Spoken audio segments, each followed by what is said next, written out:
आज का हमारा टॉपिक है एक्रीमेंट फंक्शन। ठीक है, तो सबसे पहले हम क्या करेंगे कि एक्रीमेंट फंक्शन के डिफिनेशन को समझेंगे और फिर उससे रिलेटेड एक एग्जांपल देखेंगे और फिर उसका प्रोग्राम देखेंगे। तो चलिए स्टार्ट करते हैं डिफिनेशन से। तो डिफिनेशन में मैंने लिखा है it is a function with to arguments each of which can be assigned any non negative integer. तो इसका मतलब क्या होता है कि ये एक फंक्शन होता है, ठीक है, जिसमें दो आर्ग्यूमेंट्स आते हैं और उन दोनों आर्ग्यूमेंट्स का जो वैल्यू होता है वो नॉन नेगेटिव इंटीजर होता है। ठीक है, और यहाँ पे मैंने लिखा है एक्रीमेंट फंक्शन इज़ डिफाइंड एज। तो एक्रीमेंट फंक्शन को इस तरीके से डिफाइन किया जाता है। तो ये तो एक फंक्शन है, तो फंक्शन की तरह लिखते हैं और इसमें दो आर्ग्यूमेंट होते हैं। तो हमने फंक्शन का नाम दिया है ए और उसमें हमने आर्ग्यूमेंट्स लिया है एम और एन। ठीक है, तो ए ऑफ एम एन क्या होगा कि n+1 हो जाएगा इसका वैल्यू, अगर कंडीशन यहाँ पे लगा हुआ है if m is equal to 0। अगर m की वैल्यू 0 होती है तो क्या होगा कि ए ऑफ एम एन क्या हो जाएगा n+1। ठीक है, दूसरा कंडीशन है कि ए of m n is equal to A of m-1, 1 हो जाएगा अगर m इज़ ग्रेटर दैन 0 है और n की वैल्यू 0 है। तो जब n की वैल्यू 0 होगी और m ग्रेटर दैन 0 होगा तो क्या होगा कि ए ऑफ एम एन जो हो जाएगा वो क्या होगा ए ऑफ m-1, 1। ठीक है, यानी कि m की वैल्यू हो जाएगी m-1 और n की वैल्यू हो जाएगी 1। थर्ड है कि ए ऑफ एम एन क्या होगा, इसकी वैल्यू हो जाएगी a of m-1, a of m, n-1 अगर m ग्रेटर दैन 0 है और n ग्रेटर दैन 0 है। मतलब अगर m और n दोनों ग्रेटर दैन 0 है तब क्या होगा कि ए ऑफ एम एन क्या हो जाएगा ए of m-1, a of m, n-1, यानी कि m की वैल्यू जाएगी m-1 और n की वैल्यू जाएगी ए ऑफ m, n-1। ठीक है, और यहाँ पे एक चीज़ फिक्स है कि m और n जो है वो नॉन नेगेटिव इंटीजर्स ही होने चाहिए। ठीक है, तो यही है एक्रीमेंट फंक्शन का डिफिनेशन और ये इस तरीके से इसे डिफाइन किया जाता है। तो हम एक एग्जांपल से समझ लेते हैं कि ये हमें आउटपुट कैसे देगा, मतलब कि हमें वैल्यू कैसे मिलेगा अगर हम किसी एक्रीमेंट फंक्शन को सॉल्व करना चाहते हैं। तो मान लीजिए हमने यहाँ पे एक एक्रीमेंट फंक्शन लिया ए और उसमें हमने आर्ग्यूमेंट्स लिए हैं दो, वो है 2 और 2। तो सब हमें कंडीशन के हिसाब से सॉल्व करना है। तो सबसे पहले हम चेक करेंगे कौन सा कंडीशन सेटिस्फाई हो रहा है इसके लिए। तो यहाँ पे कंडीशन है कि m इज़ इक्वल टू 0, तो हम चेक करेंगे तो यहाँ पे m की वैल्यू 0 नहीं है। सेकेंड कंडीशन में m ग्रेटर दैन 0 है, तो हाँ m ग्रेटर दैन 0 है, लेकिन n की वैल्यू 0 है, तो यहाँ पे n की वैल्यू 0 नहीं है, तो ये कंडीशन ही फॉल्स हो गया। थर्ड कंडीशन है कि m ग्रेटर दैन 0 होना चाहिए और n ग्रेटर दैन 0 होना चाहिए, तो यहाँ पे 2 ग्रेटर दैन 0 है और 2 भी ग्रेटर दैन 0 है। तो हमारा थर्ड वाला कंडीशन ट्रू हो रहा है, तो हम क्या होगा कि ये वाला जो स्टेटमेंट है उसे एग्जीक्यूट कराया जाएगा। तो अब क्या हो जाएगा कि हमारा ए ऑफ 2 क्या हो जाएगा, किसकी इक्वल ए ऑफ m-1। तो m कितना है हमारा, m है 2 और n है 2। ठीक है, तो ए ऑफ m-1 कितना हो जाएगा 2-1 यानी कि 1 और n की जगह क्या हो जाएगा ए ऑफ m कितना है, तो m की वैल्यू कितनी है 2 और n-1 कितना हो जाएगा 2-1 यानी कि 1। ठीक है, तो ये हमारा जो ए ऑफ 2 है वो इस तरीके से हो जाएगा। ठीक है, अब हम देख लेते हैं कि ए ऑफ 2 की वैल्यू कितनी होगी, क्योंकि इसे सॉल्व करने के लिए हमें पहले इसे सॉल्व करना होगा। तो ए ऑफ 2 कितना हो जाएगा, तो इसमें भी m ग्रेटर दैन 0 है और n ग्रेटर दैन 0 है, तो थर्ड वाला ही कंडीशन ट्रू है। तो इस स्टेटमेंट को मतलब ये वाला जो फंक्शन है वो इस तरीके का हो जाएगा। तो इसे हमें क्या मिलेगा, तो यहाँ पे क्या हो जाएगा कि ए ऑफ m-1, तो m की वैल्यू यहाँ पे कितनी है, यहाँ पे m की वैल्यू है 2 और n की वैल्यू है 1। ठीक है, तो यहाँ पे कितना होगा ए ऑफ m-1 या ये 2-1 1। ठीक है, और यहाँ पे हो जाएगा ए ऑफ m कितना है 2 और n कितना है 1, तो n1-1 0। ठीक है, अब क्या होगा कि हमें इसे सॉल्व करने के लिए, तो हमें ऐसे सॉल्व करने के लिए पहले इसे सॉल्व करना होगा। तो ए ऑफ हमें 2 0 को सॉल्व करना होगा। ठीक है, तो यहाँ पे क्या है m की वैल्यू है 2 और n की वैल्यू है 0। तो यहाँ पे क्या हो रहा है कि हमारा सेकेंड कंडीशन सेटिस्फाई हो रहा है। यहाँ पे देखिए m ग्रेटर दैन 0 है तो 2 ग्रेटर दैन 0 है, तो सही है पहला कंडीशन। और दूसरा कंडीशन है कि n की वैल्यू 0 होनी चाहिए, तो ये जो है वो सेकेंड कंडीशन को सेटिस्फाई कर रहा है। तो हमारा ए ऑफ एम एन जो है वो इसके इक्वल हो जाएगा। तो ए ऑफ 2 क्या हो जाएगा ए ऑफ m-1। ठीक है, तो ए ऑफ m-1 कितना होगा, m की वैल्यू है यहाँ पे 2, तो 2-1 कितना हो जाएगा 1। ठीक है, 2-1 हो जाएगा 1 और n की जगह कितना आ जाएगा 1। अब क्या करना है, हमें ए ऑफ 1 को सॉल्व करना है। तो ये फिर से थर्ड कंडीशन को सेटिस्फाई कर रहा है। यहाँ पे m की वैल्यू है 1, n की भी वैल्यू है 1, तो इससे हमें क्या मिल जाएगा, ए ऑफ m माइनस 1 यानी कि 1 माइनस 1 0, ठीक है। और यहाँ पे आ जाएगा ए ऑफ m यानी कि 1 कॉमा n माइनस 1 यानी कि 1 माइनस 1 0, ठीक है। अब हमें क्या सॉल्व करना है, ए ऑफ 1 0 को हमें सॉल्व करना है। तो ये क्या कर रहे हैं, यहाँ पे क्या है, m is equal to 1, n is equal to 0, तो ये सेकेंड कंडीशन को सेटिस्फाई कर रहा है। तो इससे हमें क्या मिल जाएगा, ए ऑफ m माइनस 1 यानी कि m माइनस 1 कितना आ जाएगा 0, और यहाँ पे आ जाएगा 1, ठीक है। अब हमें क्या करना है, ए ऑफ 0 1 को सॉल्व करना है, ठीक है। तो ए ऑफ 0 1 क्या हो जाएगा, यहाँ पे क्या है, m इज इक्वल टू कितना है 0 और n इज इक्वल टू कितना है 1, तो m हमारा क्या है 0 और n की वैल्यू है 1। और ये क्या कर रहा है कि देखिए फर्स्ट कंडीशन को सेटिस्फाई कर रहा है, यहाँ पे m इज इक्वल टू 0 है। और जब m इज इक्वल टू 0 होता है तो हम क्या करते हैं कि ए ऑफ mn जो होता है वो n प्लस 1 के इक्वल हो जाता है। तो यहाँ पे हमारा n कितना है 1, तो ये किसके इक्वल हो जाएगा, n प्लस 1 यानी कि 1 प्लस 1 इज इक्वल टू 2, ठीक है। तो हमारा ए ऑफ 0 1 कितना हो गया 2। अब देखिए क्या होता है कि ए ऑफ 0 1 कितना हो गया 2, और ए ऑफ 1 0 जो है हमारा, इससे पहले वाला स्टेप ये ए ऑफ 1 0 ये किसके इक्वल है, ए ऑफ 0 1, ठीक है। और ए ऑफ 0 1 की वैल्यू कितनी है 2, तो इसकी वैल्यू कितनी हो जाएगी 2, ठीक है। तो ए ऑफ 1 1 अब क्या हो जाएगा, ए ऑफ 1 1 हो जाएगा ए of 0 comma A of 1 0, A of 1 0 कितना है 2, ठीक है। तो ए ऑफ 1 1 हो जाएगा ए ऑफ 0 2, ठीक है।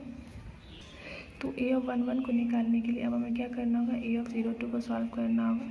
तो ए ऑफ 0 2 कितना हो जाएगा, यहाँ पे m क्या है, m है 0 और n है 2। तो जब m 0 होता है और n 2 होता है तो हम क्या करते हैं कि हमारा पहला वाला कंडीशन सेटिस्फाई हो रहा है, तो हमारा जो वैल्यू हो जाएगा वो फंक्शन का वो क्या हो जाएगा, n प्लस 1। तो यहाँ पे n की वैल्यू कितनी है 2, तो कितना हो जाएगा 2 प्लस 1 यानी कि 3। तो ए ऑफ 0 2 कितना हो गया 3 जो, और फिर यहाँ पे से देखिए तो ए ऑफ 1 1 क्या है, ए ऑफ 0 2 के इक्वल, तो ए ऑफ 1 1 भी क्या हो जाएगा 3, ठीक है। ए ऑफ 1 1 भी हो जाएगा 3। अब हम किस स्टेप पे मूव कर जाएंगे, इस स्टेप पे।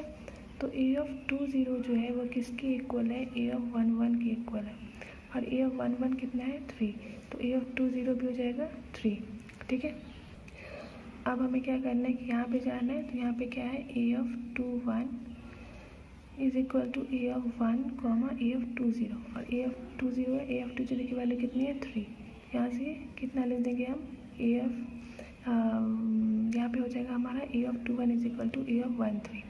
अब हमें क्या करना है, ए ऑफ 2 1 की वैल्यू चाहिए हमें, तो इसके लिए हमें इसको सॉल्व करना होगा। अब यहाँ पे क्या हो रहा है कि यहाँ पे m मतलब कि ए ऑफ 1 3 को सॉल्व करने के लिए हमें क्या देखना है कि कौन सा कंडीशन सेटिस्फाई हो रहा है। तो यहाँ पे थर्ड वाला कंडीशन सेटिस्फाई हो रहा है, m भी ग्रेटर दैन 0 और n ग्रेटर दैन 0। तो यहाँ से हमें क्या मिलेगा, ए ऑफ m माइनस 1 यानी कि 1 माइनस 1 0, और फिर ए ऑफ m यानी कि 1 कॉमा n माइनस 1 यानी कि 2, ठीक है, ये हमें मिल जाएगा। फिर हमें क्या करना है, इसे हमें ए ऑफ 1 3 की वैल्यू के लिए हमें ए ऑफ 1 2 चाहिए होगा, ठीक है। तो अब हम क्या करेंगे, ए ऑफ 1 2 को सॉल्व करेंगे। तो ए ऑफ 1 2 क्या हो जाएगा, ये भी थर्ड कंडीशन को सेटिस्फाई कर रहा है। तो ये हो जाएगा ए ऑफ m माइनस 1 यानी कि 0, और ए ऑफ m कॉमा यानी कि 1 comma n minus 1, n minus 1 कितना देगा 1, ठीक है। और हमने ए ऑफ 1 1 की वैल्यू पहले निकाली हुई है, ठीक है। तो यहाँ से हमें ए ऑफ 1 1 कितना मिला था 3, तो यहाँ पे कितना हो जाएगा ए ऑफ 1 1 3, तो ये किसकी हो जाएगा, ए ऑफ 0 3 के इक्वल, ए ऑफ 0 3 के इक्वल हो जाएगा ये। तो ए ऑफ 1 2 क्या होगा, ए ऑफ 0 3 के इक्वल, और ये क्या कर रहा है कि हमारा कौन सा कंडीशन सेटिस्फाई कर रहा है, फर्स्ट वाला। तो इससे हमें क्या मिल जाएगा, ए ऑफ 0 3 की वैल्यू हमें मिल जाएगी n प्लस 1 यानी कि 3 प्लस 1 यानी कि 4। तो ए ऑफ 1 2 कितना हो गया 4, ठीक है। ए ऑफ 1 2 हो गया 4, तो ए ऑफ 1 3 कितना हो जाएगा, ए ऑफ 1 3 हो जाएगा ए ऑफ 0 कॉमा 4, ठीक है। तो ये क्या हो रहा है कि ये फिर से फर्स्ट कंडीशन को सेटिस्फाई कर रहा है, तो इससे हमें वैल्यू कितना मिलेगा n प्लस 1 यानी कि 5। तो ए ऑफ 1 3 कितना हो जाएगा 5, ए ऑफ 1 3 हो गया 5। अब यहाँ पे देखिए ए ऑफ 2 1 जो है ए ऑफ 1 3 के इक्वल है, तो ए ऑफ 2 1 ए ऑफ 1 3 के इक्वल है, तो यहाँ से क्या हो जाएगा ए ऑफ 2 1 ए ऑफ 1 3 के इक्वल है, तो इसकी वैल्यू भी जाएगी 5। तो हमें ए ऑफ 2 1 की वैल्यू मिल गई, ठीक है। अब हम क्या कर चले जाएंगे, इस स्टेप पे चले जाएंगे। तो हम यहाँ पे देख लेते हैं, तो इस स्टेप में क्या लिखा है, A of 2 2 is equal to कितना है, A of 1 comma A of 2 1, और ए ऑफ 2 1 हमें कितना मिला है, ए ऑफ 2 1 हमें मिला है 5, तो ये हो जाएगा 1 कॉमा 5, ठीक है। फिर से हमें इसे सॉल्व करना पड़ेगा, तो ये क्या कर रहा है, थर्ड कंडीशन को सेटिस्फाई कर रहा है, ठीक है, क्योंकि m और n दोनों greater than equal, sorry m और n दोनों ग्रेटर देन 0 है। तो इसे हमें क्या मिल जाएगा, इसे हमें मिल जाएगा e ऑफ m माइनस 1 यानी कि 0 कॉमा ए ऑफ m यानी कि 1 कॉमा n माइनस 1 यानी कि 4, ठीक है। अब हमें क्या करना है, ए ऑफ 1 4 को सॉल्व करना है, तो ए ऑफ 1 4 कितना हो जाएगा, ये फिर से थर्ड कंडीशन को सेटिस्फाई कर रहा है, तो ये जगह A of 0 comma A of 1 comma 3, ठीक है, ये 1 कॉमा 3। अब हम यहाँ से देख सकते हैं कि ए ऑफ 1 कॉमा 3 जो हमें मिला है वो किसके इक्वल है, 5 के इक्वल है, ठीक है। तो हम यहाँ से लिख सकते हैं कि ए of 1 4 is equal to A of 0 comma 5, तो ए ऑफ 1 4 कितना होगा, ए ऑफ 0 कॉमा 5, इस वैल्यू को हम क्या पुट करेंगे, A of 1 comma 4 is equal to A of 0 comma 5, तो हमें इसे सॉल्व करने के लिए इसे सॉल्व करना होगा, तो ए ऑफ 1 4 सॉरी ए ऑफ 0 5 कितना हो जाएगा, ये फर्स्ट कंडीशन को सेटिस्फाई कर रहा है, तो ये जगह 5 + 1 यानी कि 6, तो यानी कि ए ऑफ 1 4 कितना हो जाएगा 6, ठीक है। अब हम क्या करेंगे कि इसे यहाँ पे पुट कर देंगे इस वाले स्टेटमेंट में, ये क्या हो जाएगा, ए of 1 5 is equal to A of 0 comma A of 1 4, तो ए ऑफ 1 4 कितना है 6। तो अब क्या होगा कि इसे सॉल्व करने के लिए हमें इसे सॉल्व करना होगा, तो ए ऑफ 0 6 क्या हो जाएगा, ए ऑफ 0 6 हो जाएगा, ये फर्स्ट कंडीशन को सेटिस्फाई कर रहा है, ठीक है। तो क्या हो जाएगा n + 1 यानी कि 7, तो ए ऑफ 0 6 हो गया 7, तो ए ऑफ 1 5 कितना हो जाएगा 7, ठीक है। तो यहाँ से जो हमें वैल्यू मिली a of 1 5 is equal to 7, तो यहाँ पे जो 5 है वो किसकी वैल्यू है, ए ऑफ 2 1 की, ठीक है। तो ए ऑफ 2 1 की वैल्यू है 5, और हमें क्या सॉल्व करना था, ए ऑफ 2 2 के लिए ए ऑफ 1 5, और हमें ए ऑफ 1 5 की वैल्यू कितनी मिली है 7, इसका मतलब क्या हो जाएगा, ए ऑफ 2 2 की वैल्यू कितनी हो जाएगी, ए ऑफ 2 2 की वैल्यू हो जाएगी 7, ठीक है। तो ये हमारा फाइनल आंसर है जिसमें हमें ए ऑफ 2 2 को सॉल्व करना था और उसकी वैल्यू हमें मिल गई 7। तो इसी तरीके से हम एक्रीमेंट फंक्शन का यूज़ करके एक फंक्शन को सॉल्व करते हैं, ठीक है। इसमें प्रोसेस थोड़ा लंबा होता है लेकिन काफ़ी इजी प्रोसेस है। आप इस एग्जाम्पल को 2-3 बार देखेंगे तो आपको समझ में आ जाएगा कि इसे किस तरीके से सॉल्व किया जाता है। तो और आप इस एग्जाम्पल को आप एक बार फिर से खुद से सॉल्व करके देखें तो आपको बिल्कुल क्लियर हो जाएगा कि कैसे हमें आंसर देता है। तो ये इसी तरीके से हम एक्रीमेंट फंक्शन को सॉल्व करते हैं। तो हमने एक एग्जाम्पल देख लिया, अब हम इसका प्रोग्राम देख लेते हैं कि अगर हमें इसे प्रोग्राम में इम्प्लीमेंट करना हो तो हम उसका प्रोग्राम कैसे लिखेंगे, ठीक है। तो प्रोग्राम स्टार्ट होगा हेडर फाइल से। सबसे पहले #include stdio.h हम क्या कर रहे हैं कि हम एक फंक्शन का यूज़ करके अपना प्रोग्राम बना रहे हैं, मतलब फंक्शन का यूज़ करके। तो हम एक फ़ंक्शन बना लेते हैं सबसे पहले। तो हमने एक फ़ंक्शन बनाया है ACK, मतलब एक्रीमेंट फंक्शन के लिए हमने फंक्शन बनाया है ACK, और उसमें वो इंटीजर टाइप का, यानी कि हमें इंटीजर वैल्यू रिटर्न करेगा और उसके जो 2 आर्ग्यूमेंट्स हैं वो दोनों इंटीजर टाइप के हैं, ठीक है। तो हमने यहाँ पे क्या कर लिया, यहाँ पे हमने डिक्लेयर कर दिया अपने फंक्शन को। ये हो गया हमारा डिक्लेरेशन, ठीक है। अब क्या होगा कि हमारा मेन फंक्शन स्टार्ट होगा। इसके अंदर हमने 2 वेरिएबल लिए हैं, 3 वेरिएबल लिए हैं, A, B और आंसर। A भी हमने क्या किया है कि इसमें वैल्यू स्टोर कराने के लिए आर्ग्यूमेंट्स के लिए, ठीक है। और आंसर क्या होगा कि हमें जो आंसर होगा एक्रीमेंट फंक्शन का वो हमें देगा। तो हम क्या करते हैं कि पहले मैसेज प्रिंट करवा कर, मतलब कि दोनों A, B में हम अपने आर्ग्यूमेंट्स को स्टोर करा देते हैं, मतलब एक एक वैल्यू दे देते हैं दोनों में। तो हम क्या करेंगे, लिखेंगे printf इंटर फर्स्ट वैल्यू और उसे कहाँ स्टोर करा लेंगे, A में, ठीक है। फिर हम लिखेंगे इंटर सेकेंड वैल्यू और उसे कहाँ स्टोर करा लेंगे, B में। तो हमने दोनों आर्ग्यूमेंट्स में अपनी वैल्यू स्टोर करा दी, मतलब A और B जो हमारा वेरिएबल है उसमें हमने वैल्यू स्टोर करा दिया। अब क्या चाहिए, हमें आंसर चाहिए कि उन दोनों का आंसर क्या होगा। तो उसके लिए हम क्या लिखते हैं कि answer is equal to ACK, इसके अंदर A, B। तो यहाँ पे हम क्या कर रहे हैं कि ACK फंक्शन को हम कॉल कर रहे हैं। तो यहाँ पे क्या हो रहा है, फंक्शन कॉल हो रहा है, ठीक है। तो हम इसे कॉल कर रहे हैं। तो अब यहाँ पे क्या होगा कि इस प्रोग्राम का क्या होगा, हमारा प्रोग्राम जो है वो ACK फंक्शन के पास चला जाएगा और उसके अंदर जो भी स्टेटमेंट्स लिखे गए हैं उसे एग्जीक्यूट कराया जाएगा और उसे एग्जीक्यूट करवाने के बाद जो भी हमें वैल्यू मिलता है उसे आंसर वेरिएबल के पास रिटर्न किया जाएगा, ठीक है। और वो इसमें मतलब कि इस आंसर वेरिएबल के पास रिटर्न किया जाएगा और इसमें एक वैल्यू जाके स्टोर होगी और फिर वो जो प्रिंट होगा तो उससे जो हमें वैल्यू मिलेगा वो हमारा फाइनल आंसर होगा, ठीक है। तो यहाँ पे क्या हो रहा है कि हम स्कैनफ में हमने ए और बी का वैल्यू स्टोर करा दिया। यहाँ पे हमने कॉल किया इसी के फंक्शन को जिसमें हमने क्या पास किया, ए और बी के वैल्यू को पास किया और तो हमने यहाँ पे कॉल किया। अब हम देख लेते हैं कि हम ए सी के फंक्शन को कैसे डिफाइन करेंगे। तो उससे पहले हम यहाँ पे देख लेते हैं कि हमने क्या लिखा है कि आंसर जब हमें वैल्यू मिल जाएगा तो उसे हमें प्रिंट कराना होता है। तो हम लिखेंगे प्रिंट %d, ans, यहाँ पर रिटर्न 0 और हमारा मेन फंक्शन क्लोज। अब हम क्या देखेंगे कि हमारा ए सी के फंक्शन जो है वो कैसे हमें आंसर रिटर्न करेगा। तो हम उसे डिफाइन करके देख लेते हैं। तो हम लिखेंगे इंट ए सी के, इसमें हम दो अपने आर्ग्यूमेंट्स की वैल्यूज़ ले लेंगे, मतलब कि वेरिएबल ले लेंगे। तो हमने पहला वेरिएबल लिया m और दूसरा लिया n, ठीक है। और उसके बाद ही हमारा फंक्शन स्टार्ट होगा इसी के फंक्शन। उसके अंदर हमने कंडीशन लिखा है इफ़ m इज़ इक्वल 0, यानी कि हमारा जो पहला आर्ग्यूमेंट है अगर उसकी वैल्यू 0 हो जाती है तो क्या रिटर्न करेगा, n+1 रिटर्न करेगा।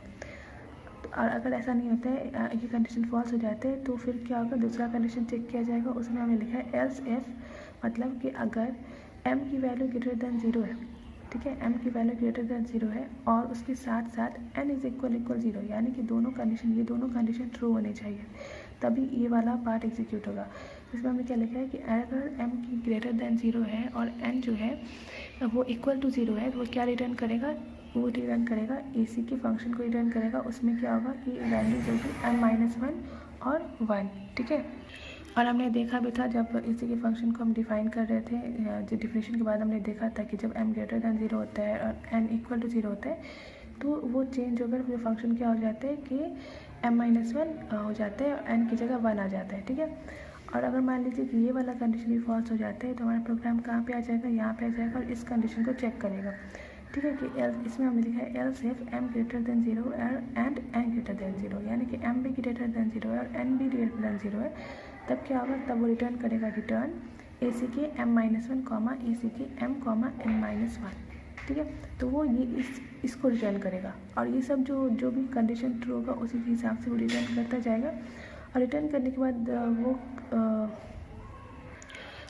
के बाद वो वैल्यू जाके कहाँ पे स्टोर होगी, वो वैल्यू जाके स्टोर होगी आंसर वेरिएबल में। तो हमारा फाइनल वैल्यू जो होगा वो आंसर वेरिएबल में स्टोर होगा और इसे ही हमें प्रिंट कराने के बाद हमें अपना आउटपुट मिलेगा। तो इसी के लिए हमने यहाँ पे लिखा है प्रिंटफ % आंसर, ठीक है। तो हमारा जो फाइनल वैल्यू होगा वो हमारे स्क्रीन पर हमें प्रिंट होकर मिल जाएगा। तो यही है एक्रीमेंट फंक्शन का प्रोग्राम। तो इसी तरीके से हम इसका प्रोग्राम लिखते हैं, ठीक है। तो इससे पहले जो मैंने आपको एग्जांपल बनाया जिसमें एक्रीमेंट फंक्शन का यूज़ करके हमने 822 को सॉल्व किया था, आप ये प्रोग्राम समझें और इसे समझने के बाद उसे सॉल्व करने की कोशिश करें कि अगर ये प्रोग्राम उसे सॉल्व करता है तो किस तरीके से वो सॉल्व करके हमें आउटपुट देगा, ठीक है। उससे आपको प्रोग्राम भी अच्छे से समझ में आ जाएगा और एक्रीमेंट फंक्शन का वर्क भी समझ में आ जाएगा कि वो हमें कैसे आउटपुट देता है। तो आज का वीडियो यहीं पर कम्प्लीट होता है। आप आई होप कि आपको समझ में आया होगा। अगर आपको कोई डाउट होता है तो आप पूछ सकते हैं कमेंट करके। तो वीडियो अच्छा लगा हो तो आप लाइक कर दें और चैनल को सब्सक्राइब कर दें, ठीक है। Thank you.